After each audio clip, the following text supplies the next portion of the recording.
One is an early 90s horror film following on the heels of the one-liner spouting Freddy Krueger, the other a long-awaited direct sequel which, like the recent Halloween film from 2018, ignores the other franchise films for a more cohesive story. Leprechaun, They Remade It.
Hi, and welcome back to another episode of They Remade It. I'm your host, Stuart.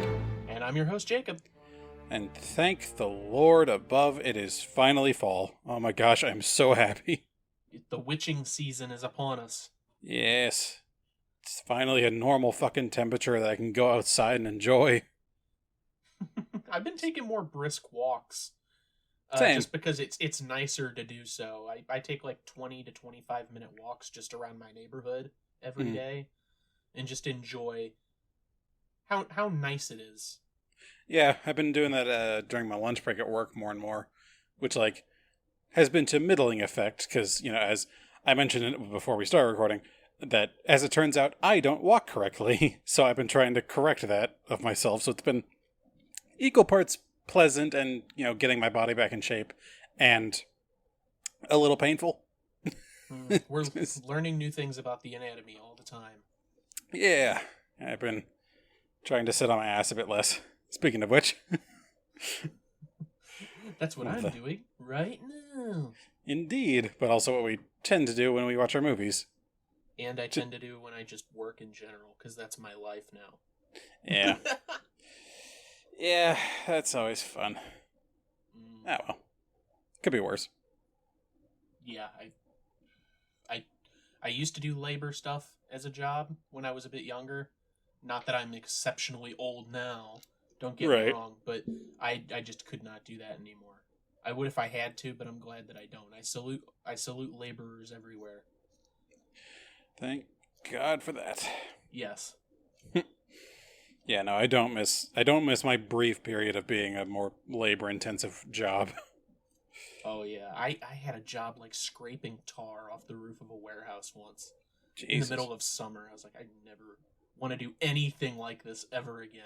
Yeah, that just sounds like that just sounds like straight up like grandpa story. It's like, man, my work was tearing tar off of the roofs of the old shoe plant or whatever. Pretty much. Again, I have nothing but praise for the people that just do that constantly. Right. Oof. But now we have the opportunity to sit on our ass and watch some extra movies. On that note, what have you been watching? Actually, you had mentioned you had a long list, so I might go first with that one. If you want to, yeah, it doesn't bother me. Go ahead. Talk about mine's pretty quick. I've been trying to, I wanted to start getting in, watching a couple more, not necessarily horrors, but at least thrillers for the season. So I finally watched Zodiac on Netflix because I kept seeing the ad for that, and I was like, this is interesting. I kind of like those historical kind of thrillers and everything. So that one was pretty interesting. I didn't know the deeper story about the Zodiac killer, but the whole problem with it for me, though, is that it is, definitely building up this whole story and everything. I think it's based off of the real experiences of a particular author of a memoir involving the Zodiac. Yes, and that's true. But the problem with it is that there are a lot of bits they added in, which I'm sure is meant for historical accuracy. It's like they had a bunch of like false leads or potential leads. It's like, oh, who could possibly be the killer? But there's a whole bunch of like extra details that just kind of feel like they're left hanging. It's like they have a whole other thing where one of the guys the author goes to see to get information about, it very well could have been the killer, and he's played by, I think, the guy who like voiced Roger Rabbit or something, if I remember the actor right. But and there's this whole sequence where it's like he goes into the basement with this guy, and it's like meant to be all tense. It's like, oh, is he revealing himself to be the killer now? Is he about to get killed? And he hears like footsteps upstairs, and it's like, oh, there's someone else in the house. Maybe it's a 2-person killer. But then he just kind of like runs out of the house and runs away, and it's never brought up again. So it's like, okay, I'm sure that actually happened, and that's meant to be like, oh, maybe they got the, because in the end they do like pretty definitively say who they're pretty sure the killer was. It was never confirmed though, because he like died before they could confirm it with a witness or something. Mm-hmm. But the fact that they left that and a few other things just like kind of blatantly hanging, it just felt weird. It's like, so did that mean anything or what? Like I understand the having to keep accuracy, but it was a whole 20-minute period where that really just affected nothing in the story. So it's just kind of weird more than anything. It's like a lot of dangling bits that kind of weren't worth it. Yep, that's what you get sometimes when you do direct adaptations of stuff, or try to. Yeah, so Harry Potter fans continue to amaze. Oh God. That's a whole can of worms. It's like I was about to be like, I could totally go off on that, but it's like, A, there's not enough time in the day, and B, I don't want to go off too hard on it because I know my girlfriend's a very big Harry Potter fan. Not as big as like the crazy ones, but you know. Yeah. I guess that's just something that's bothered me about people in general when they're like, it's different from the book. It's like, well, it's gonna be different from the book. Yeah, regardless. In many ways, considering J.K. Rowling, it should be different from the book.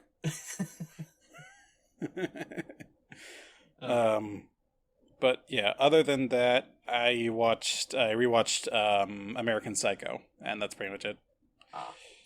Which, decent film, but Hayden, Christian Bale is always a good actor and good experience to watch. It's like it's obviously a very brutal movie, so it's kind of hard to really enjoy it beyond like, oh, it's just funny watching this complete nutter go about his yuppie job and everything. So yeah, fun little experience. Just quick thing. I wanted just something to watch over dinner one night. I was like, you know what, this is on. Let's go. You've seen the Funny or Die American Psycho video from years ago. The scene where he's talking about music and he ends up killing the guy, but Weird Al is implanted into that scene. I have not actually. That's a good classic video.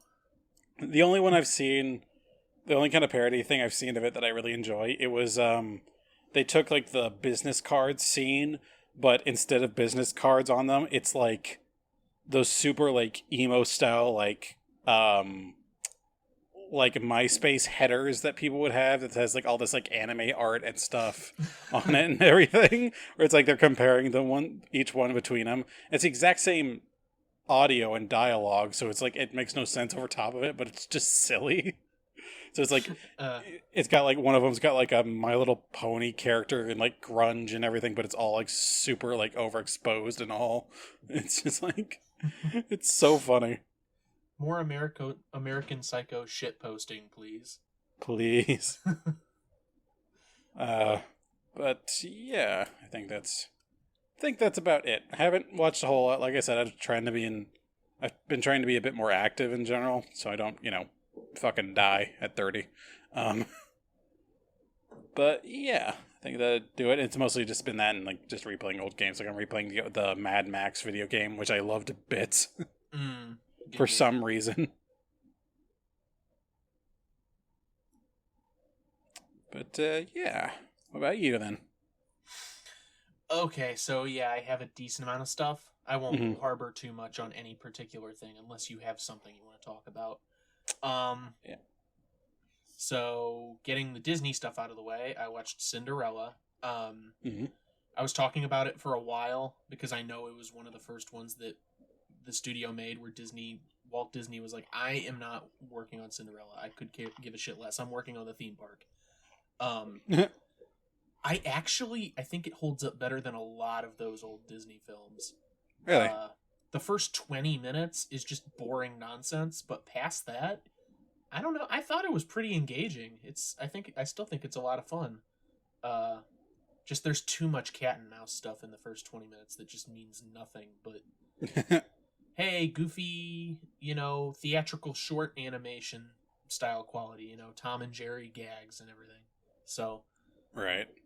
but besides that, yeah, I didn't hate it. It might be the first one from that time period that I don't hate. Well, I guess Cinderella and Peter Pan. And Alice in Wonderland, because that was 51. Well, that's something. Yeah. I always forget how old some of those ones are. Oh, definitely. I guess Snow White was like the late 30s or early 40s. So there's a lot was coming out. Moving on from that, I rewatched Hercules, 97. Classic. I've rewatched a lot of the 90s ones over the years. Hercules is one I haven't seen since I was pretty little. I remembered liking it. It might be, I think it's my favorite Disney film aesthetically. I think it looks the best because the colors and the character designs are interesting and so atypical of a lot of what Disney does. Just the angles and the hues, it's gorgeous to look at. So it might be my favorite to look at, and the movie itself isn't that bad either. Right. The only problem I have with it, and it's not really it's kind of the movie's fault, but it's not really the movie's fault, is it suffers from that, like, I feel like I've mentioned this before. I didn't invent it, but like that Doki Doki effect, where it's like there's a fact or a piece of information that everyone knows at this point, like the Doki Doki Panic Super Mario Brothers 2 thing. Oh, yeah. Something that everybody knows, but for some reason pseudo-intellectuals still like to like present that fact as if they're sharing knowledge that nobody else has. And then they feel really smart for saying it, like, did you know, blah blah blah. And Hercules suffers from a lot of that from like Percy Jackson fans or whatever. They're like, well, Hades wasn't really ever evil in mythology. Oh, yeah, that. Hercules was actually Heracles. Like, all this nonsense. It's like, I can see people getting upset with something like Pocahontas that is based in some form of reality, but I mean, mythology is just another form of storytelling, so Right. why are we getting upset like 20 years later? It is bad though that I'm everybody knows. It is bad though that I'm such a fucking history and mythology nerd that the Hercules thing does actually miff me a little bit, because I'm like, dang it, they were so close. And it's okay if that stuff frustrates you, but I don't think that you're the type that goes around in YouTube comment videos on Hercules soundtrack clips. Commenting that stuff, hoping to get likes. It's like, I think most people know it at this point, and like, anytime I'm in a situation where I'm talking about it and someone doesn't know it, I just bring it up. It's like, a fun fact. Right, exactly. You just don't start it like a did you know gaming. It's like, did you know that Hercules is not the son of Hera? An unprompted and, unwanted fucking did you know? Thanks. We were talking about Treasure Planet, but that's fine. It's like, I was talking about my mother's funeral. What the fuck is wrong with you? Well, you said mothers. I thought about Harry. It's connected. It's fine. It's fine. And the last of the Disney ones, The Hunchback of Notre Dame, still has such potential to be such a good film, but it really does not know what it wants to do. I get that it's still a kid film, and it's coming off of the heels of all these musical hits from earlier in the 90s, but it can't decide if it wants to be more grounded and serious or if it wants its goofy cartoon antics. Yeah. And I really wish there was, like, I like Jason Alexander, all right, as much as the next guy. I'm a huge Duckman supporter. I've mentioned it on the podcast multiple times, but I just wish there were less of those gargoyle characters. I really do. They break the tone of the movie constantly. I still haven't seen all of it, but Hannah's been dying for me too. But I'm not super down with it. I've seen bits and pieces of it. I'm just like, I'm not really into it. And that's all right.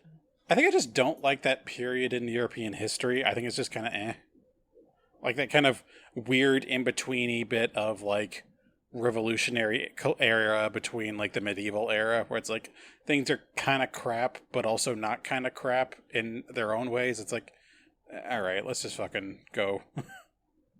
I actually kind of agree with you. I really dislike the period in time of sort of pseudo medieval England where it's like castles and kings and knights and all that.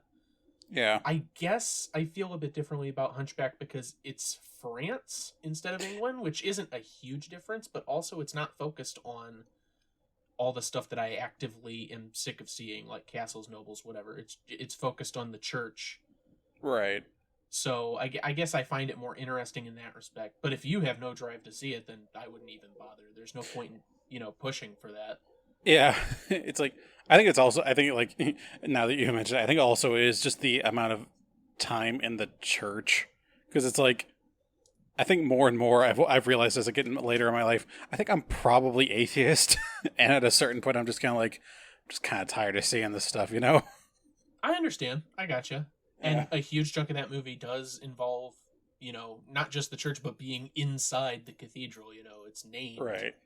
And I've Notre Dame, so yeah, and I've been to Notre Dame, so it's like, it's cool to see it and everything, and it's like architecturally speaking at least. But beyond that, I'm just kind of like, all right, right, like, cool Christianity, God, the hypocrisy of men of the cloth and like what they actually want out of life, yada yada yada. Exactly. It's like the Catholic Church is basically just like it's like yada yada. Catholic Church is basically just a safe haven for the lustful and the belligerent. Mm. Yeah, come at me, Catholics. I fucking said it. I guess sort of the last thing about that movie, very brief thing, I completely forgot there's like not even a B plot, like a C plot where the gargoyle voiced by Jason Alexander really wants to fuck this goat. I completely forgot about it, and there's like 10 jokes about him wanting to bang Esmeralda's goat, and I kind of wish those weren't in the movie. It's not like I have a problem with, just the comic sensibilities of it, but I don't find it funny, and the amount of jokes based on it makes me think that the writers thought it was very funny. Yeah. Again, that's another tonal thing that's linked to the gargoyles that makes no sense, has no bearing on anything, and doesn't have a resolution. So, get it out of the movie. Get it out. Yeah, that's that's a pretty firm stance of mine that I'm just like, yeah, I don't think I want to see this movie if that's considered one of the plot points. It's barely a plot point, but I mean it's enough times that it's kind of a plot point. Yeah, it's like it's in a movie for a reason, and it's like, okay, well, it's like the kind of thing where it's like if someone brought attention to like the fact that like in Pixar movies, there's the joke becoming more and more common that some Pixar animator has a thing for asses, and like every mom character is just completely pear-shaped. They're broken, misshapen bodies. Exactly, and it's like if someone made a joke about in one of those movies about it, and you realize, okay, so there's definitely someone on the animation team working through something. Yeah, exactly. It's like, ugh. Oh boy. Okay, so that's Disney Town. Everything else I have is horror movie. So I figured. Scary Stories to Tell in the Dark. I watched it. Great character designs. It did what I feel like the Goosebumps movie should have done, where it's relying on these stories that you grew up with as a child, but goes for the scarier, reality of it, which I use reality in quotes, but it makes it an actual horror movie. Right. And I get the fact that they're actually scary. Those stories are scarier than Goosebump books because R.L. Stine writes like a maniac, where every chapter ends with, "And then a hand grabbed me. It was my dog." So I get that, but I don't know. It does what the Goosebumps movie I feel set out to do and failed to do. I enjoyed it. A lot of standard horror movie tropes, but the character designs are enough to warrant a watch, I think. Cool. I never read those stories growing up, but it's Del Toro, I think, is at least somewhat involved with it, so Oh yeah, screenplay, and he produced it, so cool.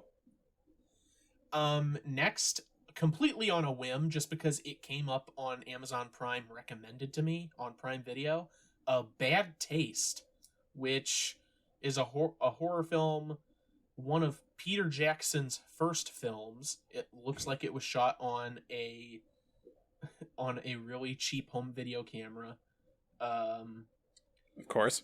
Apparently it's a cult film now. I've never heard of it. It's kind of British, New Zealandish or whatever, so maybe that's why I haven't heard of it, but I've heard of Brain Dead, Dead Alive, which does a lot of what Bad Taste tries to do, but better. And that's also a Peter Jackson film, obviously. So, I don't know. I have like almost nothing to say on that, except apparently it's a cult film, even though the majority of the film is really boring and slow. I mean, that's kind of a hallmark of a cult film. Yeah, I guess so. A lot of people are really up with Manos, enough for it to have gotten a remake or a direct sequel or whatever, and that thing's a slog. So, what do I know about anything? If there's one thing we've learned in the course of the show, it's that we don't know jack shit about the movie industry and less about their audiences. Exactly. Yeah, I don't know. Yeah, well. And I still have a number of movies left, but I'm going to go through them rapid fire because they all have something in common. Okay. I watched every single movie in the Leprechaun franchise. Which I've seen all of these before, except I think Back to the Hood. I've seen all of these before, but I rewatched them for the purpose of this podcast to have a better understanding of the Leprechaun. And I'm just going to give like a brief couple of sentences on each one. Ready, okay. Go. Leprechaun 2 apparently just ignores what happens to the Leprechaun at the end of the first one. It's really boring. It might be the worst one in the franchise, honestly, just because it's kind of slow and it makes up its own rules about the Leprechaun getting hurt by iron instead of clovers and all this nonsense. I did. And I know I don't want to stop you dead, but like this is the history mythology nerd in me speaking again. Wrought iron is actually meant to be like a known weakness or boon against the fairies or the fae in Celtic lore. I did see that on like a thing on like some website. I just don't understand why they introduced it when they had something already written for the character.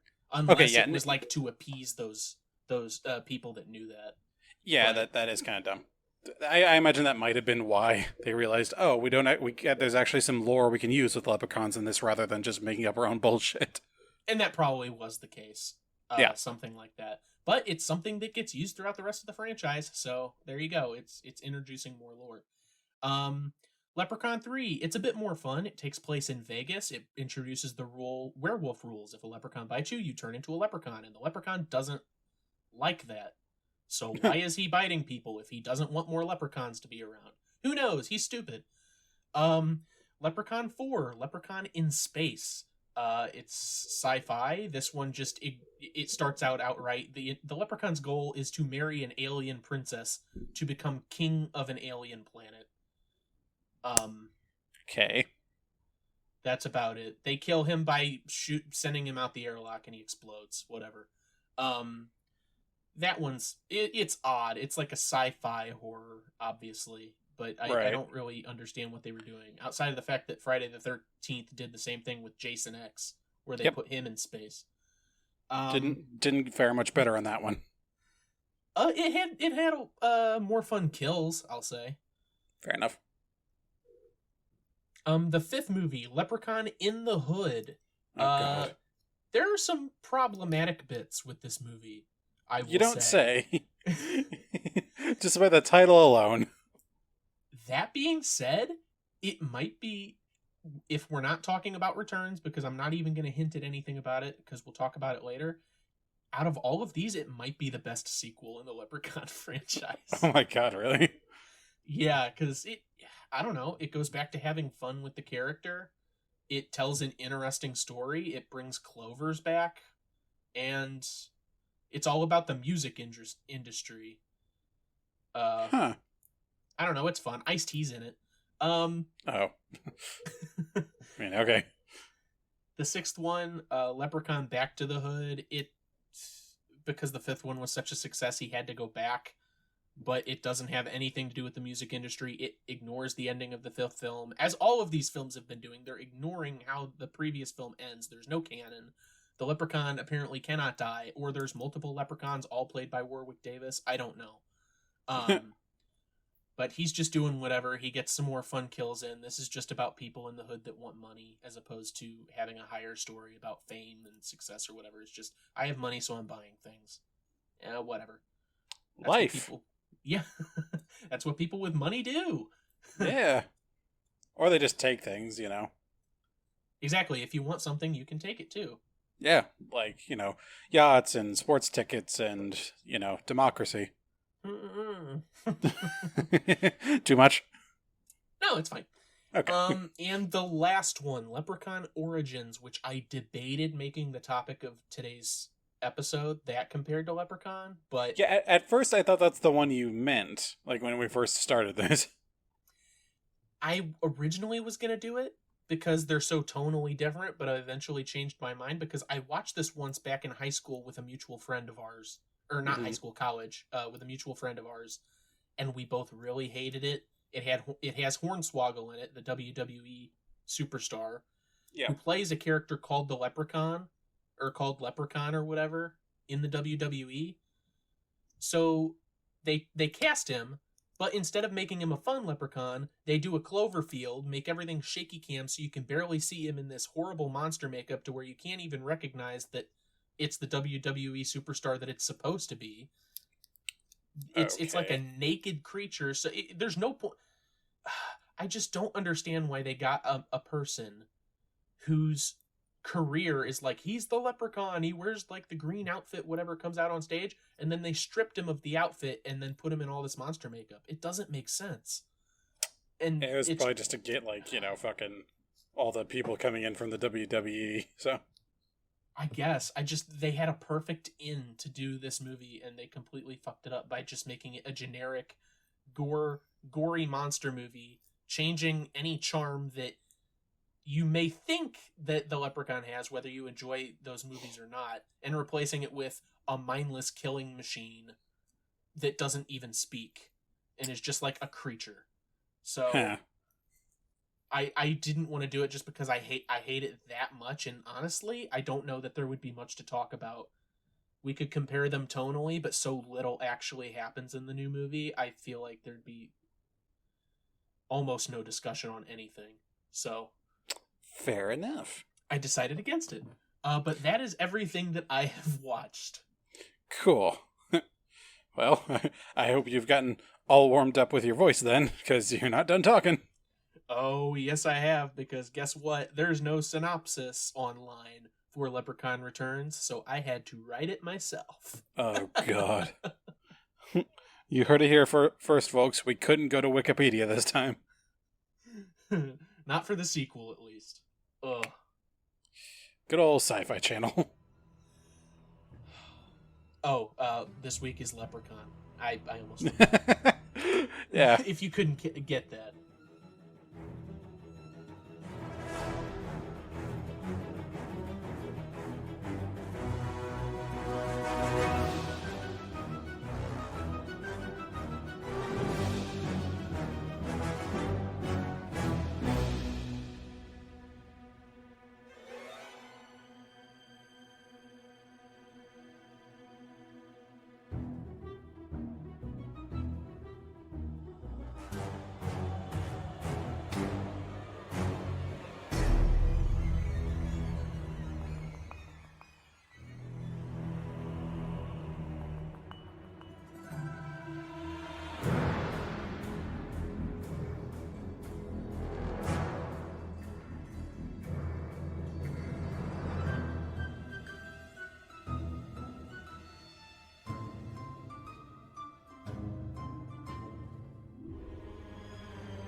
So, starting off, we'll be talking Leprechaun 1993, directed and idea created by Mark Jones. In the year of 1983, a man named Dan O'Grady returns to his home in North Dakota from a trip to his native Ireland where he stole the pot of gold from a leprechaun. After burying the gold, O'Grady discovers that the evil leprechaun has followed him home and murdered his wife. O'Grady uses a 4-leaf clover to suppress the leprechaun's powers and trap him inside a crate. Before he can burn him, though, he suffers from a stroke. 10 years later, J.D. Redding, played by John Sanderford, and his teenage daughter Tori, played by Jennifer Aniston in her premiere film role, rent the O'Grady farmhouse for the summer. Contract workers Nathan Murphy, played by Ken Olant, his 10-year-old brother Alex, played by Robert Hy Gorman, and their dim-witted friend Ozzie Jones, played by Mark Holton, help repaint the farmhouse. While looking around the basement, Ozzie hears the leprechaun's cry for help and mistakes him for a little child. He brushes the old 4-leaf clover off the crate, freeing the leprechaun, played by Warwick Davis. After failing to convince the others that he met a leprechaun, Ozzie spots a rainbow and chases it, believing that he will find a pot of gold at the end. Alex accompanies him for fear that Ozzie might hurt himself. A bag of 100 gold coins magically appears before Ozzie in the truck. After Ozzie tests the gold and accidentally swallows a coin, they stash it in an old well and plot to keep it for themselves, hoping to fix Ozzie's brain. At the farm, the leprechaun lures JD into a trap by imitating a cat, biting and injuring his hand. Tori and the others rush him to the hospital, and the leprechaun follows on a tricycle. Alex and Ozzie visit a pawn shop to see if the gold is pure, and the leprechaun kills Joe, the shop owner, for stealing his gold once Alex and Ozzie leave. The leprechaun then returns to the farmhouse where he searches for his gold and shines every shoe that he finds. After leaving JD at the hospital, the group drives back to the farmhouse. Finding it ransacked, Nathan checks outside where he is injured by a bear trap set by the leprechaun. After finding a shotgun in the farmhouse, they shoot the leprechaun several times. When this has no effect, they attempt to flee the farm, but their truck's engine has been sabotaged by the leprechaun. After ramming the truck with a go-kart, the leprechaun terrorizes the group until Ozzie reveals that he and Alex found the pot of gold.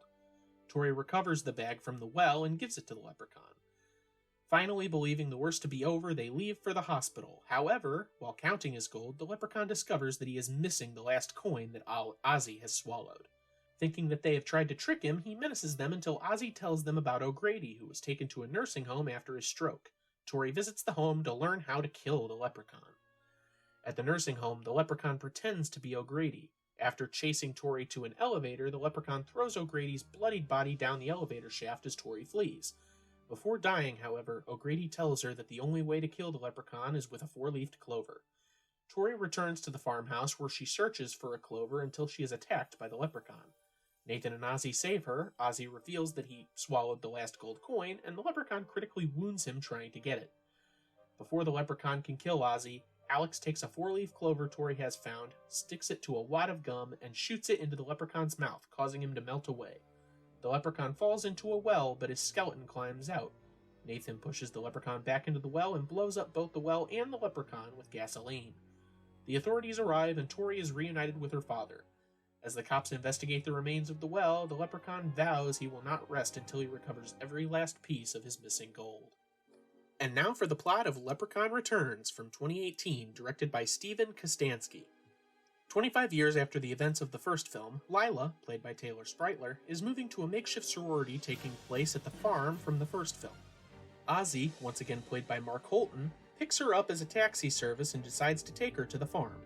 Along the way, he then finds out that she is the daughter of Tori Redding from the first film. They arrive at the farm and Ozzie informs her to call him if there is any trouble. Unfortunately, Lila is informed by her sorority sisters Katie, played by Pepe Sanuga, and Rose, Cy Bennett, that there is no internet, cell service, or currently even electricity as they are in the process of building a new house from scratch on the farm's property.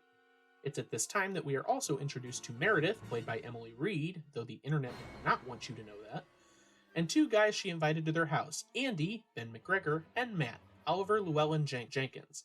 In the meantime, Ozzie learns that he has left his phone back at the property, so he goes to reclaim it, only to hear something from inside the well. He goes to inspect it and is shot in the face with water. It is only later, when he is on his way off the property, that the leprechaun, now fully reformed and played by Lyndon Porco, bursts from his chest and reclaims his gold coin that Ozzie ingested so many years ago. The leprechaun also kills a mailman the next day for the fun of it. I just thought I'd mention that. That night, everyone learns that Lila's mother went crazy before dying of cancer, claiming something was after her, and Katie hooks up with Andy, who is her ex. The next morning, everyone pitches in and works on the property to get the house in order while the leprechaun stalks them. Andy is yelled at for not properly securing a solar panel. Lila starts seeing a dead Ozzy appearing in mirrors, which scares her. Once again, night falls and Lila goes to her room, only to find the leprechaun wearing the decapitated head of her stuffed bear. He attempts to take the necklace from around her neck, which has a gold coin, but it burns him. She runs off to warn the others. The leprechaun then finds Meredith and informs her that if she gets him Lila, then she can go free. He just wants his gold, but he doesn't know where it is. Meredith informs the others of the leprechaun at the same time as Lila, but Meredith has photo evidence, which convinces everyone that the leprechaun is real, whether it's or not it's actually a leprechaun. Everyone is now on high alert, except for Andy, who antagonizes the leprechaun until it kills him by causing the unsecured solar panel from earlier to slice him in half. After a bunch of running around and other nonsense, Meredith traps Lila in the basement to appease the leprechaun and flees with the others in the car, telling them that Lila was killed. They find out she's lying soon enough, though. While in the basement, Lila meets dead Ozzy again, who points her to a map of the leprechaun's gold that the group from the first film had created years ago, and now she's off to search for it. The leprechaun keeps his word to an extent by not harming Meredith with his own hands, instead deciding to kill her with magic, impaling her with a water sprinkler. Matt distracts him with his drone while Katie and Rose escape, only for the leprechaun to take control of his drone and decapitate him with it. Lila then runs into Katie and Rose, and they all go off to find the gold. Unfortunately, when they find it, it isn't all there because Rose found it months ago and used some of the funds to help build the house, selling them to a Cash for Gold store in Bismarck, North Dakota. So they decide to kill the leprechaun instead. They go back to the house, stage a fight, and lure him in with his incomplete pot of gold. Lila then puts her fool's gold necklace on him, traps him in a circle of iron, and they fill him with clover juice till he bursts.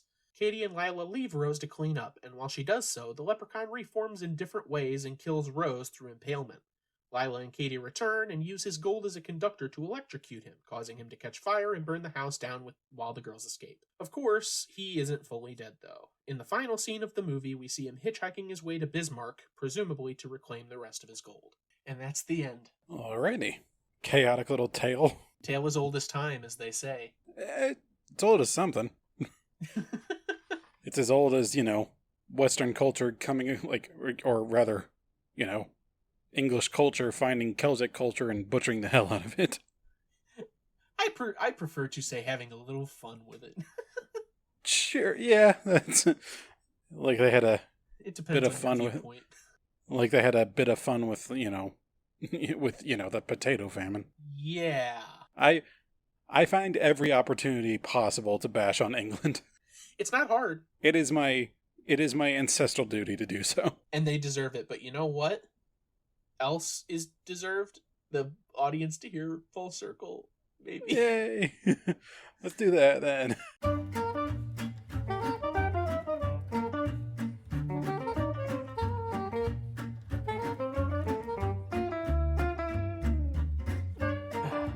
Okay. So, we only have one this time around for Full Circle. Not very surprising. No, but I'm so very sorry. I thought we would have a break. For once, I thought we would have a break on the show. But Shay Duffin played Dan O'Grady in 1993's Leprechaun and played the bartender at Brazier in 2006's The Departed. Son of a bitch! How? How does it keep going back? I don't know. This is our horror movie. This is our Scream character. Like, what the goddamn? If anything shows up, you know what? I'm going to do it tonight, and I'm going to let you know. I haven't watched the movies yet, but the next one we're doing, I'm going to do Full Circle on it, and I'm going to let you know. Because if it happens again, we are trapped in purgatory. Son of a bitch. It's not full punishment, but it's like a teasing of it. Like, you maybe get little taste. That stupid bastard. That stupid bastard had to be in this movie, too. But that's it for Full Circle, unsurprisingly. What are some thoughts you have? Well, firstly, the usual fuck The Departed, etc., etc. Otherwise, Yeah, very deserved. Otherwise, on the topic of the actual fucking movie about the fake Irishman versus the, the descendants of Irishmen, that is the Departed. Oh, yeah. This is, like, and you mentioned it before we started recording. This is the first like actual B horror that we've done that, you've mentioned in the past. And my goodness, it is just, we have done a lot of like very heavy movies and a lot of movies that were like all over the place and that sort of thing. But we haven't done ones that are just kind of straight up silly, Yeah. And I'm not even going to say like, oh, it's like, it's not like, it's just kind of, it came off as silly because of like poor quality or whatever it was. It's like, no, this movie's silly. Both these movies are silly. They intentionally made them silly, folks. For anyone that hasn't seen these, somehow has avoided the Leprechaun series. Yeah. It's imagine intentionally silly. Like, imagine if Nightmare on Elm Street gave even less of a fuck. That's this movie. And also like a Warwick Davis dressed up and in monster makeup that makes him look like a bad, like overly grilled burger, essentially. And then in the classic like Leprechaun getup of, jaunty hat and like buckles on his shoes and that sort of thing. It's just like, that's the kind of tone we're going for here. And like how the fact of, in the first movie, his weakness is a 4-leaf clover. Like that just sounds like a joke all on its own. Right. And I'm pretty sure that's why they changed it to iron. And like you said, they changed it to iron for further forward, because it's like, I really don't think they did a damn bit of research going into this. They were just like, hey, that concept of a leprechaun that really I couldn't tell you if anyone in the general mind space actually knows a damn thing about leprechauns in general. Like, I don't even know that much, and I have fun with Celtic mythology. But they're basically just like, hey, what if we took these like really eponymous characters for St. Patrick's Day and made him a monster? And then as they went forward, they realized, oh, turns out Celtic fae and fairies are actually very fucked up and are actually incredibly vicious, and iron is actually a legit weakness of theirs. We can just use that. Yeah. So, So, like, I actually did listen to an interview with Mark Jones, who created this character. Didn't create leprechauns, obviously, but he created the character. He wrote the screenplay. He directed it. He's responsible for the first Leprechaun film, and he has a lot to say about how he came up with different ideas, and he actually dispels a lot of rumors that somehow still persist on the internet. Half of the trivia on IMDb is just false. So I'll be sprinkling a little bit of that. I'm happy I listened to that interview. I'll be putting that here and there in the episode, probably where I can fit it. But yeah, he originally came up with the idea.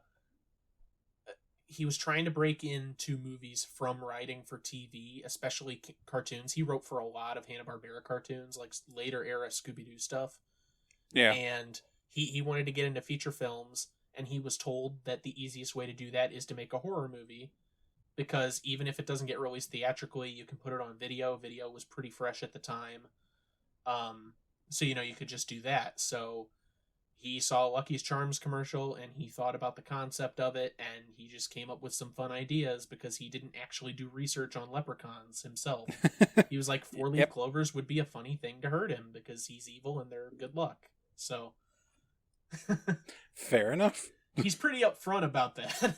Yeah, no, like I had a feeling, like, I doubt there was like going into this is one of those nice moments where it's like, I feel like I don't have to like get into the mind space of the director, or it's like, oh, what the writers were intending with this like symbolism or direct intentions or what it like culturally means. This is one of those ones where it's like, this dude probably just like saw something silly, came up with something sillier, and then just rolled with it, and that's probably more thought into it than even he did. Probably. So it's like, man, it's good to just kind of have something kind of just straightforward, a nice little break into a simpler mindset. Right. And it's like you said earlier, not only, this is one of the first sillier ones that we've done that, isn't like a comedy, but even the comedies we've done haven't been silly. And then and we've also done silly movies that were just silly because they were bad. Ghost in the Shell. Right. But yeah, this is not only the first one that's sort of intentionally silly in a lot of ways, but it's the first B horror movie. Yeah. And I haven't intentionally been avoiding them. It just hasn't really come to my mind because there's so many things you can choose from. And, we did The Omen and we did Halloween. And we did, we compared Frankenstein to Young Frankenstein last year, which that is a silly movie, but, it's a comedy. It's a Mel Brooks spoof movie, like a parody. So that's kind of expected. Yeah. There's a difference between silly and funny. Yeah. They can meet, but they're not inherently linked, I guess. Yeah. Silly has more moments of, really? Versus, oh, okay, that's just funny. Right. And my goodness, did both these movies have a lot of, really moments? I think the biggest one for me was in the Returns one, where it's like the infected leprechaun water made the leprechaun like be reborn through Ozzy's body. It's like, fair enough. It certainly goes more fucking intense with the gore and everything in the newer one, which I actually really liked. It seems like they had like more abilities to do shit with like the actual kills and character and everything. Oh, definitely. I can't say that I don't remember the exact figures, but the budget certainly wasn't high for the first one, especially since, Leprechaun is a Lionsgate franchise, but the original Leprechaun it was released by the same studio, but they weren't even known as Lionsgate back then. They were Trimark, and it was one of their first movies, so they didn't have a lot of money to just throw around. That's weird to think that Lionsgate, of all things, one of their first movies was this. Lionsgate and Jennifer Aniston's first film role. You find the weirdest shit out there, people. Oh, it's beautiful. Yeah. Though, to that end, you did make me think, when he was being reborn through Ozzy's body, it just made me think of, in Leprechaun 4, and I won't do this throughout the whole thing, this was like one of the more grotesque things from the franchise. Yeah. The Leprechaun's killed pretty early on by these Marine soldiers, and one of them takes a piss on his body. So the Leprechaun's aura flows through his piss into his penis, forms as a sort of gonorrhea, and then bursts out of his penis like 10 minutes later.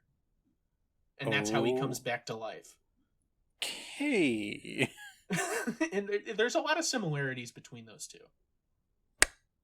I mean, yeah. There are.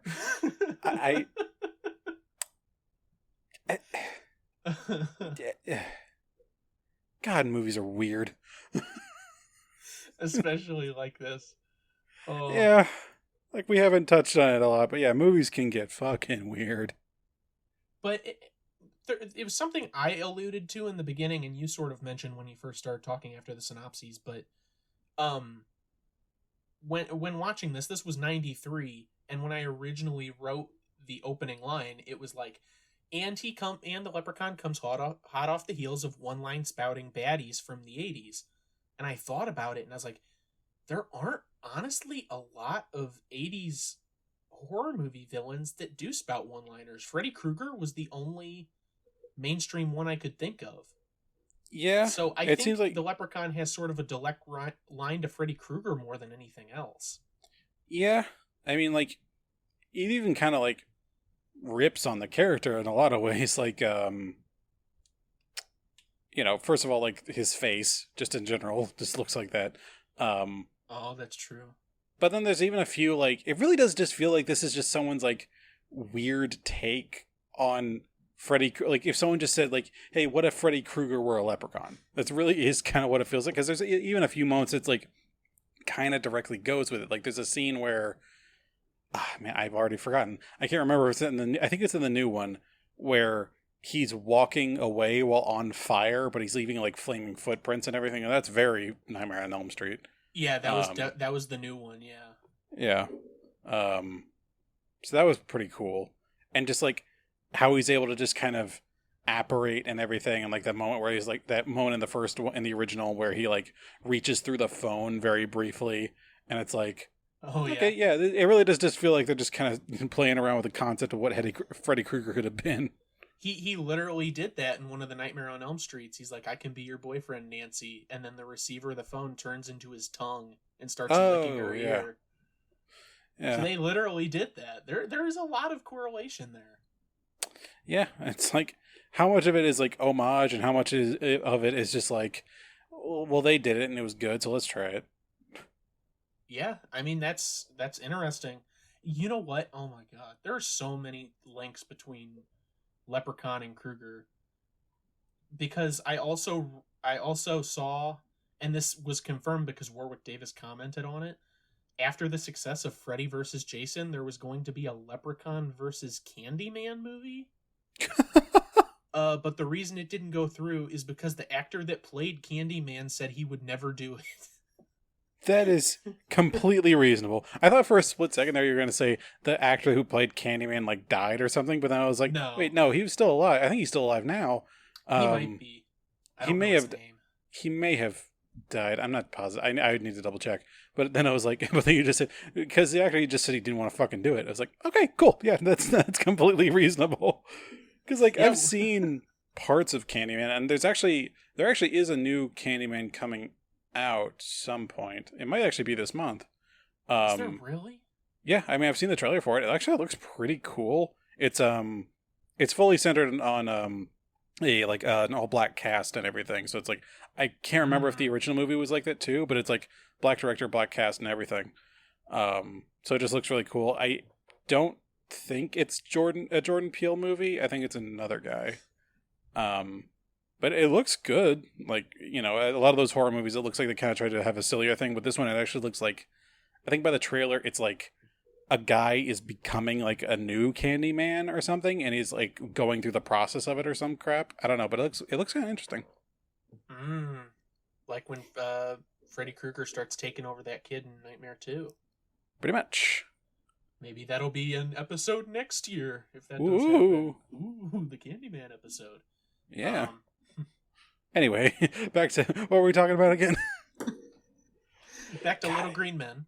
Yes. Or like a different kind of Little Green Men, at least. Yes. God, it's just like, it is interesting to talk about these ones because it's like, it's weird seeing the differences of slasher movies throughout the years because, like, you know, as we get into the modern age, like and you mentioned like the comparison to the original Halloween to the 2018 Halloween, where it pretty much just was like all this other stuff didn't happen. We're just going back to basics. Rewrite all the BS history that went everywhere and nowhere at the same time. Yeah, and like in the original Halloween, it wasn't really that silly or anything. Was pretty much just straight up slasher fic. But even in the newer one, it kind of seemed like it didn't like tone down its older, like, not silliness. It definitely felt more serious and more like even darker than the original, because mostly just with the kills were just like very brutal. Like we watch a guy like struggle as his brain has been like, his skull has been beaten in somewhat. Oh yeah. And just like seeing a woman like butchered right in her home and everything, it's like Jesus. But then seeing that compared to this, where it's, if anything, the newer one is even sillier. It's weird seeing the differences between, you know, slasher fics throughout the years, and like how much does it mean to modernize a slasher fic? Like, and even another comparison to go back to Nightmare on Elm Street is, you know, the original Nightmare on Elm Streets, they were silly. Obviously, they were silly, they were crazy, but they were like very good at it. And just Freddy Krueger as a character was hilarious. But then they had the remake of it, and it was way, way, way, way toned down, at least for silliness, and it was almost pretty much straight-faced, and it suffered for it. But it's weird seeing, like, where people decide, like, oh, are we going to go silly with it, or are we going to go kind of more serious? And to this movie's credit, it kind of seemed to, the Leprechaun Returns seemed to pull off silly a lot better than the original. Yeah, I think it had more opportunity to do so, too. I mean, especially, it's overwriting the history of the franchise. But the reason I wanted to bring up each of those films individually is because Returns still borrows a lot from the franchise, too. Like, the iron hurting him. Like, that's sort of a mythos thing, as we discussed. but I don't know, it had that not been introduced into the actual Leprechaun franchise, they might have just stuck solely to the Clovers. Yeah. Just stuff like that, and he gets a lot of kills. Like, if you think about it, the Leprechaun in the first Leprechaun movie, he gets 3 kills, and one of them I don't even think is his fault. Because the old lady is, O'Grady's wife is scared of him and then falls backwards down the stairs. Like, he didn't really do that, did he? Good point. Yeah. And then besides that, he pogo jumps through the guy's chest at the gold store. And even saying that, it's like he didn't really pogo through. He really just kind of like ruptured his chest. He just like poked on a few times. It's like, oh, okay. Yeah, pretty much. He's pretty tame in the original one. Yeah, he doesn't kill that many people. He kills the cop by snapping his neck. He has fun with him in the cop car, but he doesn't have a fun kill with him. He just snaps his neck and that's it. And actually, a fun fact that I learned about that one, apparently, originally for that scene, the movie was just going to be PG-13, but with that scene where the cop comes up to him when he's driving in the little car along the road, yes, where the moment where he like reaches up and claws his face, originally the scene was supposed to end there and his fate was meant to be left kind of ambiguous, but because they wanted to decide to go for the R rating, they added that whole extra scene of him being chased through the woods and everything, and that's why it feels so disjointed. Like, God, this goes on for a while. And then just all like the hide and seek stuff. Yeah, and then just not hops on his head and breaks his neck. It's like it's completely out of nowhere and unnecessary. That's something that Leprechaun Returns kind of inherits too, is that with a lot of slasher films, there's hiding from the slasher, and then all of a sudden it's like, oh, he's gonna find me, and then you turn around and he's right there.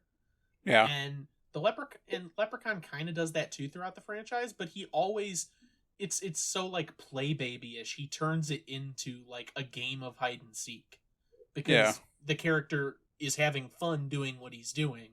So it feels like there's more energy when he does it, even if you're just watching a character hide. I don't know, it feels more twisted than just hiding for your life because it's a game to the other character. Right. It's like, what's worse than being tracked by a killer? A killer that is like all powerful and that he's just baiting you. Yes. It's like if someone is laughing while chasing you, that means he's probably done this before. And he's gonna do it again when he's done with you. Yeah, exactly. So it's like that's a true helplessness. So that's they definitely like are able to have a actually like good silly slasher fic I keep saying fic, slasher pick in Returns. It seemed like they were just struggling to find their footing with anything in the original, because it's like, okay, so we have Warwick Davis and everything. Now he's on a tricycle. Okay, now he's in this little car. Now he's in this out of nowhere like super souped up go-kart thing that can flip an entire car that he apparently built in the barn at some point. Yeah. Like I get it, like he's a leprechaun, it's meant to be like magical and silly, but like even that one was just like, fucking really? Yeah. And it wasn't a good really though. It's like, there's moments in the newer one where it's like where he's like taking the selfies with the characters and everything. And it's like, really? But in that one, it really just kind of lends itself to the character more than anything, where it's like, okay, he's just silly and he's having fun with it. Exactly. He's gonna kill them, but he's also having a good time. And can I just say, that is such a good moment, which is why I called it out in the synopsis, because I wanted to put it up front. The fact that Meredith takes a selfie with him and then isn't immediately killed like 5 minutes later, shows everyone the photo, and they're all like, oh, he's real. Because initially it's like, oh, everyone thinks Lila's crazy. She's seeing things she inherited crazy from her mom. But then instantly it's like, no, the leprechaun's real. See, I got this photo with him smiling. That's why it's so frustrating when it's always like, oh, I dropped my phone broke. Oh, the car's stalling, which at least the first Leprechaun had the car stalling trope, but it's not because the car was stalling, it's because the Leprechaun broke it. Yeah. And then they kind of They kind of have that in the new one too, though, because it's like an electric car, and they're kind of making that joke of like, oh, it can't actually go that fast. Exactly. Yeah, the Leprechaun even says, the car of the future, eh? Bah. Which honestly, I thought that was kind of funny. Where it's like, I do like what they do with a lot of tropes in this one, where it's like they don't have the whole thing like, oh, the character's crazy moment. They really do just go like, oh, fuck, okay. It's like, this is weird, but we're dealing with this now.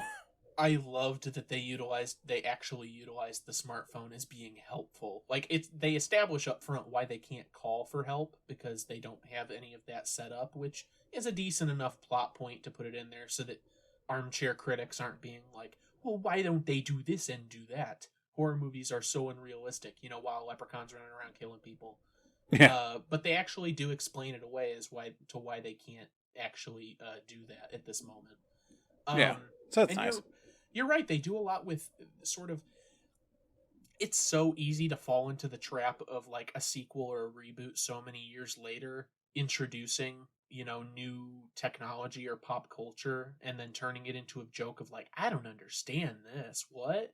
I'm a classic monster. I don't get this. Like if Freddy Krueger, something stupid like if Freddy Krueger had an iPhone or something. And right.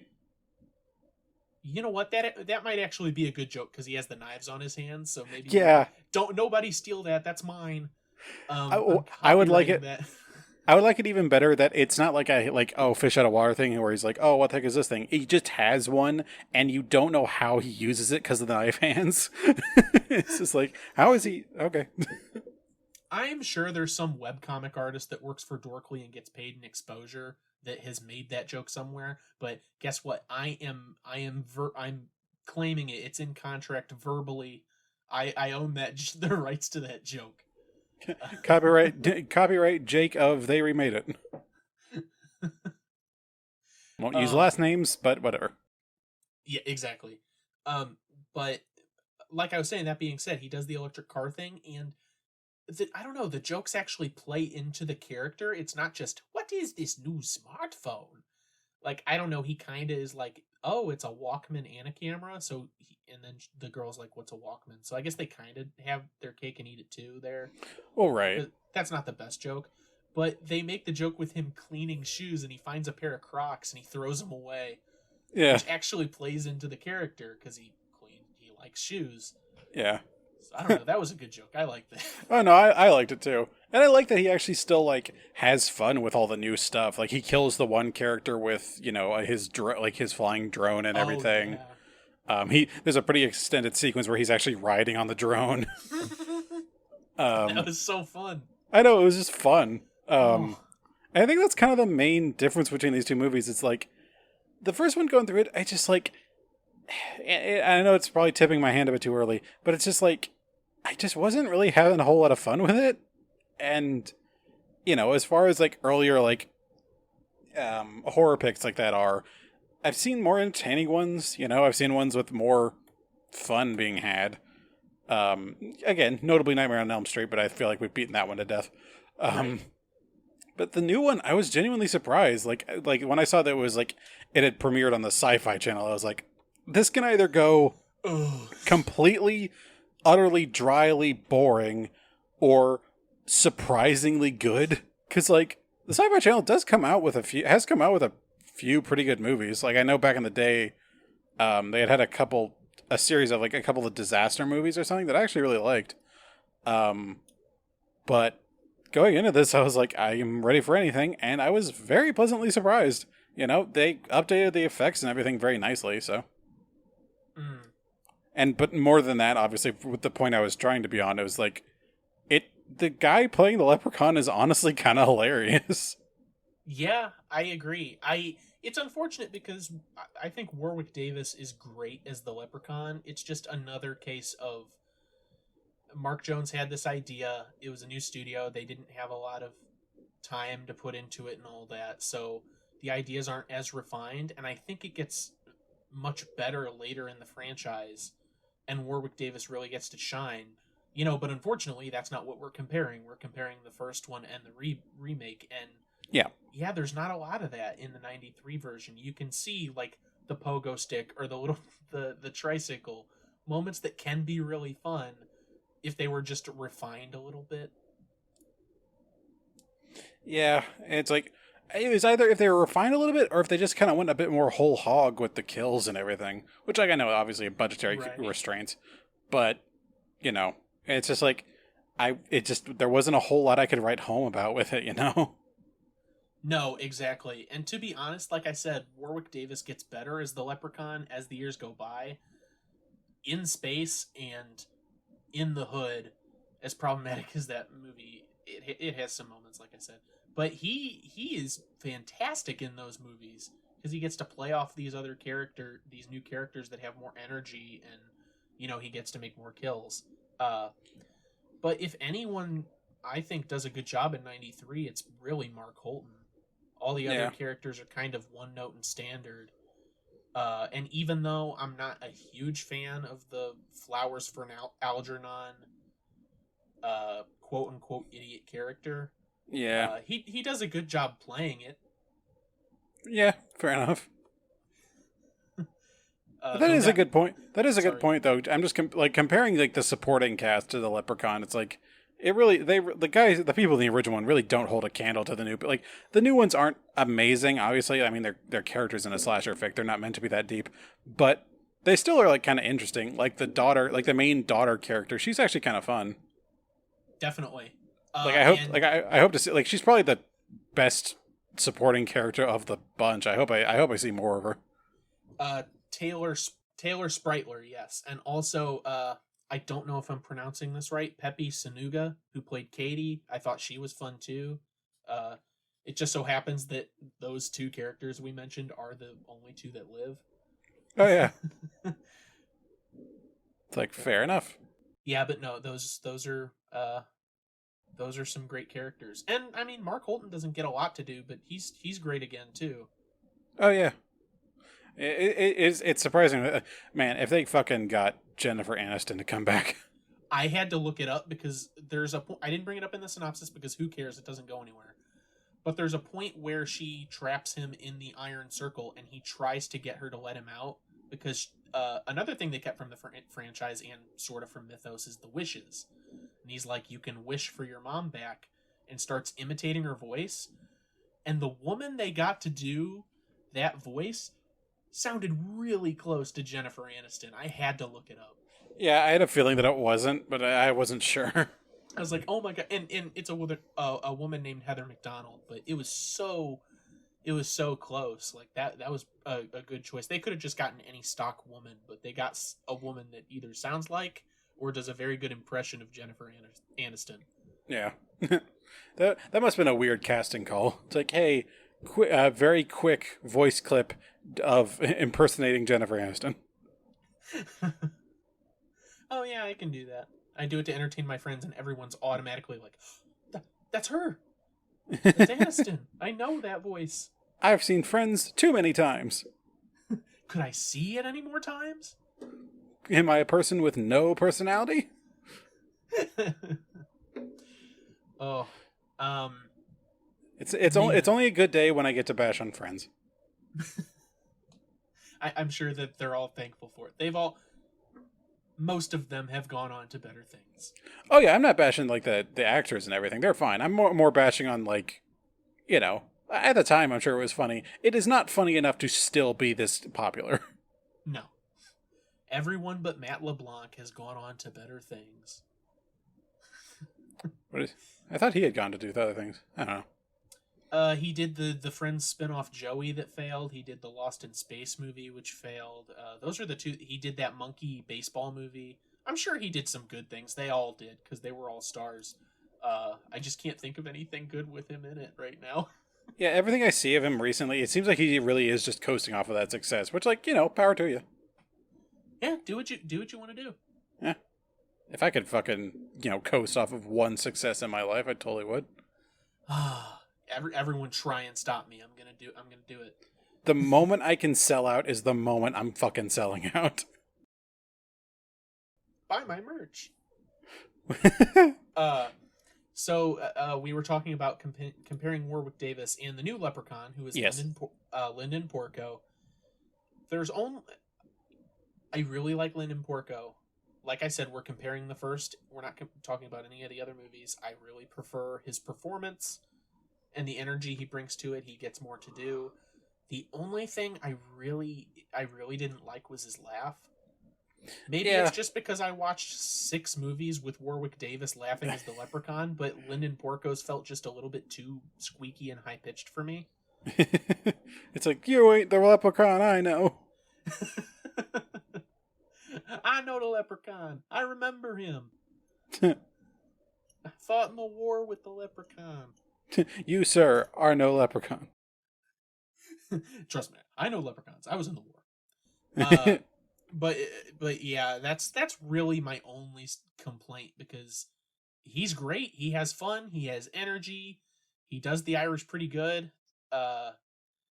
It's just it's just the laugh I can't get behind. And maybe they'll refine that in the future. Sci-fi has a knack for, after a TV movie does anything, even if it's not that successful, they make sequels to it. And with the end of the movie being, he's not dead and he's going to Bismarck, there could easily be another Leprechaun movie at some point. Maybe this pandemic didn't happen. Yeah. Hey, maybe this podcast will put the fire in them. Like, everyone go rent. Yeah, seriously. Let's just really screw up some analytics. Go rent this movie because it's genuinely fun. It's good little time for Halloween, and encourage sci-fi. They could always use the help. It's like when Disney Plus first came out, and everybody on Twitter was like, "Everyone go watch Mr. Boogedy so we can get a Mr. Boogedy 2." I'm like, I don't even know what that is. Yeah, that's it seems made up. I think it was some Disney Channel original movie, which I really was not watching those, so I missed it. I don't understand people who are clamoring for Disney Channel remake, movie remakes, fucking, of all the things. I know you you value your childhood more than you value your own children, but still. We need Can of Worms 2. We need My Mother's Dating a Vampire 2. We need actually, I think I Halloween might Town 5. I actually might remember Mr. Boogedy. My God. Really? I think it's I'm not even, I'm not even gonna give it the time of the day. I only know a little bit of it. It's about some kid with a fucking imaginary friend fighting the boogeyman or something. I'm not positive, but it's ridiculous. Well, everyone do us a favor. I'm sure we at the podcast here have more pull than the entirety of Twitter. Go out and watch Leprechaun Returns. Yeah. Go, our legion of the masses. Go now. Fly. Our flying monkeys that are our listeners. Oh man, I had something else I wanted to talk about, but now I can't remember it. Yeah. As you can tell, we are another moment of waffling, but I feel like we've shown our hand pretty concisely. Pretty much. Now I remember. So these are the franchise as a whole, Origins Withstanding, sets out to be as silly as possible with its kills and set a new precedent with that. Yep. That being said, was there anything that actually scared or unsettled you even in either of these movies? Because I guess it's, you could have a Goosebumps style jump scare where a friend scares somebody, but it's more likely that there could be mental imagery in something that sticks with you. So either works. I mean, in the new one, I've always been I'm always very squeamish about my body, and so the things with him bursting out of his stomach, that one was a bit, but just how silly it was done, it wasn't as bad. But the other one that actually got me was the drone death. Because it's you see it coming towards him, and then all of a sudden it cuts to the guy's eyes as his own blood is splattered up at him as he's yelling about it and everything. It's and then it obviously shows his throat being slowly cut by these propellers, and it's that one kind of got me. Yeah. I won't lie.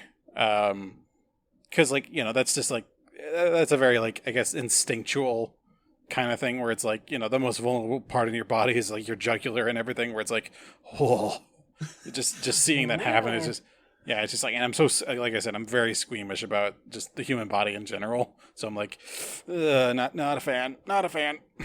No, I got you. No, that one upset me too. Yeah, it's just, yeah. that's really the most I can say. I guess sort of like the moment where the one girl got like the sprinkler head in her head was kind of gross, but otherwise it wasn't that bad. That one was kind of funny because like the sprinkler was still going off in her head, but it was blood instead of water. So that was humorous. Yeah. But beyond that, not really. I can't really say these are scary movies. Right. And even then, like there's not a lot of unsettling things in either of these two. Yeah. Honestly, like I said, I watched through all of these. The only imagery that stuck with me at all, which is strange because I called it the worst of the franchise, is in 2. An old man tries to bargain with the leprechaun for his gold, so he wishes for the gold, and the leprechaun makes his little pot of gold appear in the guy's stomach. And it's just like 5 minutes of this old man on the ground crying, "Get it out of me," until the leprechaun like slices it out of his stomach. And that I thought about for like 2 days. Jesus. But outside of that, yeah, I think they usually make me laugh more than they make me squeamish, really, which I guess is a good job done. Yeah. I guess that's what they're going for. Yeah, I can't imagine they were trying to actively scare people with these. Oh, well, yeah, definitely.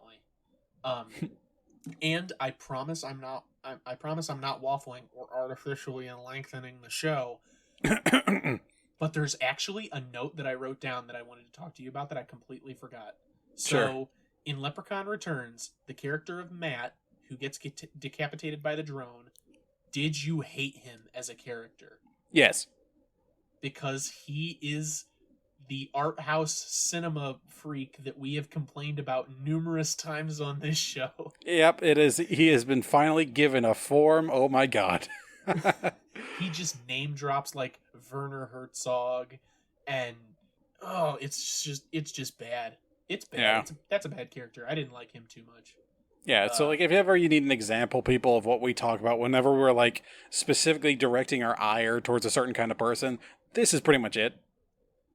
Yeah, it's just he just name drops director, and here's the thing: I'll name drop like old actors and comedians or whatever, like Eugene Pallette, because I think it's funny.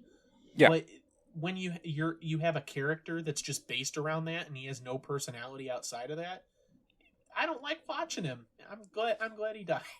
Yeah, and the thing is, he probably has about as much personality as other people I know that are actually like that. So, if anything, it's pretty accurate. Unfortunate. Yeah. Honestly, if you like movies too much, fucking, I beg you, grow a personality. It's okay. We get it. We do a podcast about them, but we exist.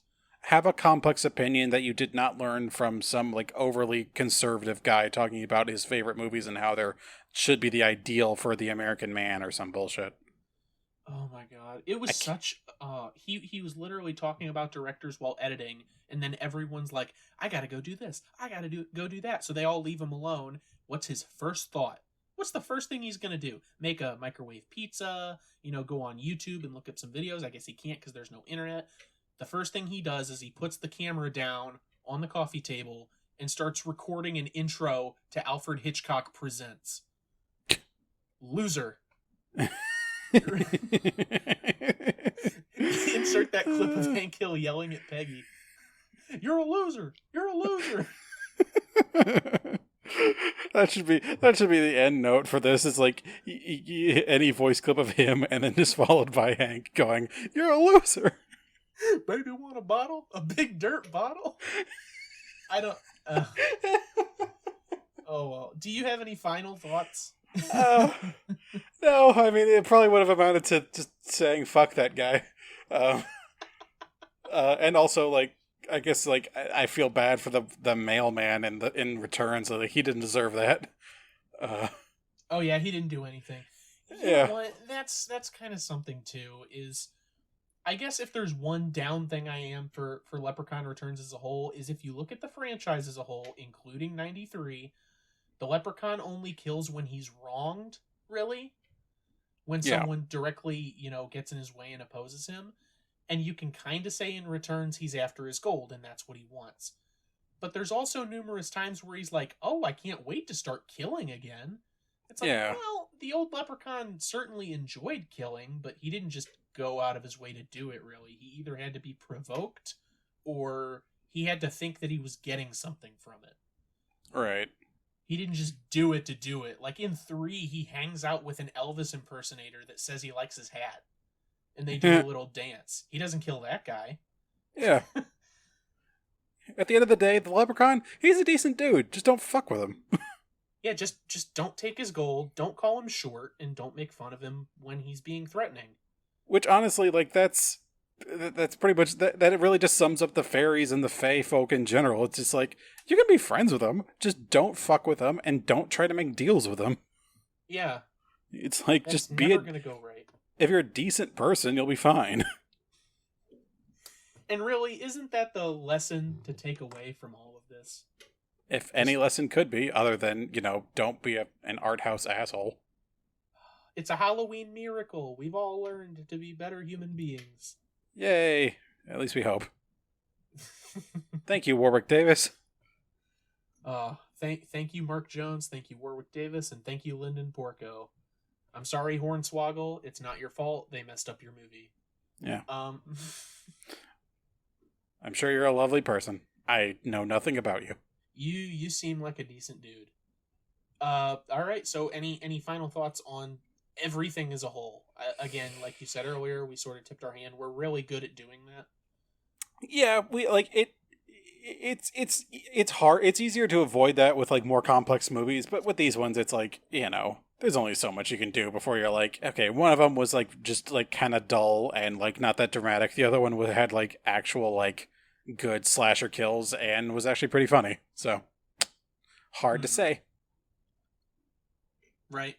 It seems pretty obvious to me. I enjoyed Leprechaun Returns. Leprechaun 1 has a lot of stuff going for it that it just can't pull off in quite the same way. It would get there later, and I think that's the biggest takeaway. Yeah. I guess the best scene in that is the "Fuck You, Lucky Charms." Yeah, and even that I'm not a huge fan of. I've seen a lot of people be like, "Oh, it's such a funny line," but I'm like, really?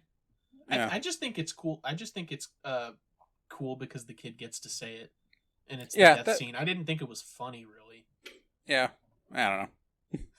Though, I get to do this ding ding ding real quick for the end of the podcast.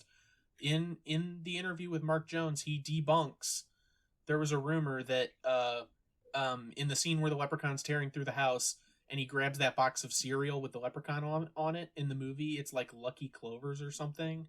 Yeah. And the rumor is that it was originally Lucky Charms, but General Mills told them not to use it, so he put "Fuck You, Lucky Charms" in at the end as a jab at them for removing it.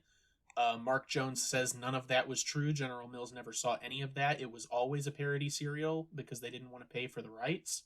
And "Fuck You, Lucky Charms" he put in at the end just because Mark Jones himself personally found it funny. So don't spread internet rumors, please. Yay.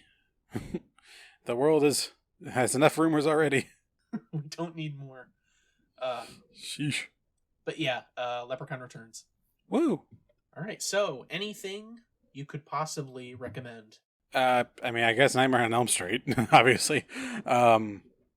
Beyond that, I feel like you know more B horrors than I do. Those might be in the better vein than, more like something as high end as far as horror goes as like, Nightmare on Elm. So right, I get what you mean. So I mean, as far as actors go, I really liked Mark Holton in both of these, even though he didn't get a lot to do in Returns. I think he's a decent actor. Go check out Pee-wee's Big Adventure. It's a great dark comedy movie directed by Tim Burton, obviously with Pee-wee Herman in it, and Mark Holton plays his nemesis Francis, who's just like this big kid that he's Pee-wee's direct rival in every way. And he does a good job as like a giant man-child in that. And as far as horror goes, there's tons of B-horror you could go for. Critters is an interesting franchise.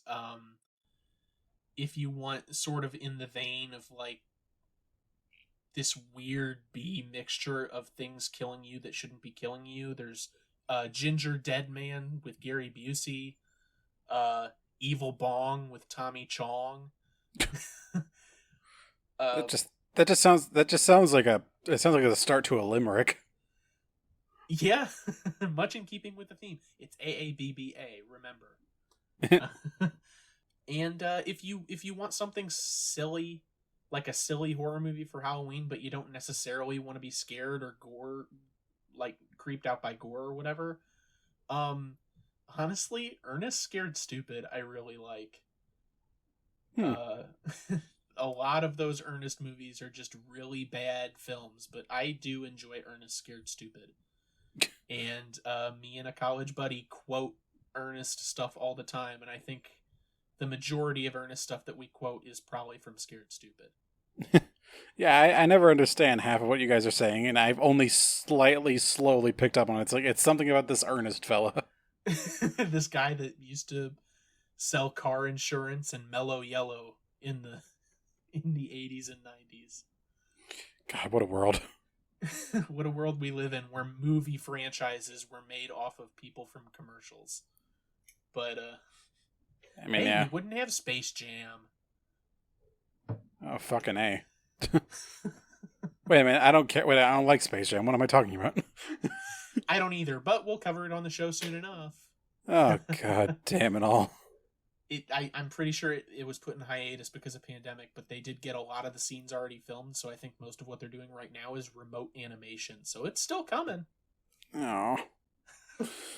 Oh. Fuck you, nostalgic assholes, for craving that so badly. Sylvester says, "We've got balls," and that's a funny line to some people. Just get to the socials before I feel less will to live. Okay.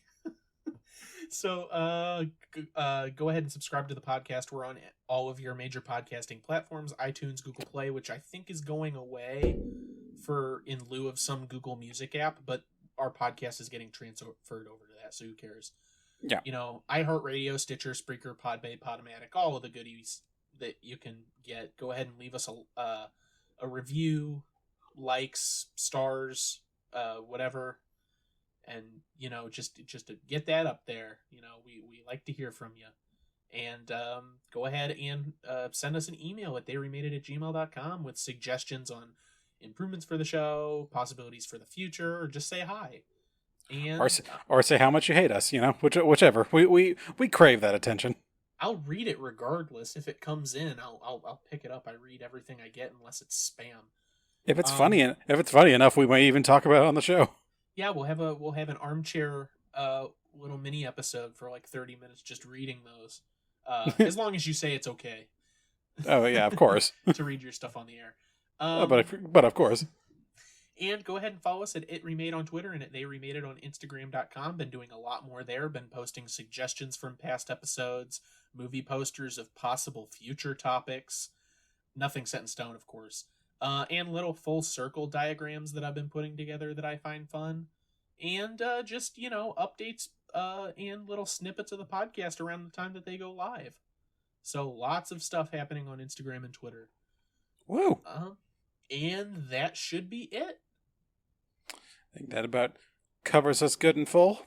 Had our little introduction into Halloween. We have at least, one more video coming out. I don't think sometimes we do an extra video this time of year, but I think just given our own schedules, we'll probably just be doing the one more, if I remember correctly. Oh, probably. I mean, honestly, if we did another bonus one, I don't even know what it would be, unless it would be like Leprechaun Origins. But I already made it clear I don't really want to talk about it. So. Yeah, there's shooting fish in a barrel, and then there's holding up a fish and blowing its brains out. Yeah, exactly. So probably not this time of year. This year, but yeah, the world is busy, folks. As I'm sure you have damn well figured out by now. Yep, the world's a very busy place. So be looking forward to our second Halloween episode. Based on record schedules, it'll probably come out in early November, but we're not changing it. Fuck no. It's still horror related. We do it. We'll record it in October. That's all that matters. Pretty much, actually. I think we're recording it like 2 days before October, or before Halloween. Yeah, so, I was about to say, it's like, I think we're already in October now. Goo! Confusing times. These are very confusing. I don't know what time of day it is. Where am I? Who are you people? Where's my son? We don't have a son. Oh. Well, now I'm sad. Well then, I think that'll wrap us. As always, I am your insert funny quip here that I didn't think of ahead of time, Stuart. And kiss me, I'm Jacob. Well, yeah, you brought that one back for us. Thank you. So, top of the evening to you, yada yada. Generic Irish joke, you fucking racist. Bye. Bye.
So, is that why you wanted to be a camera person?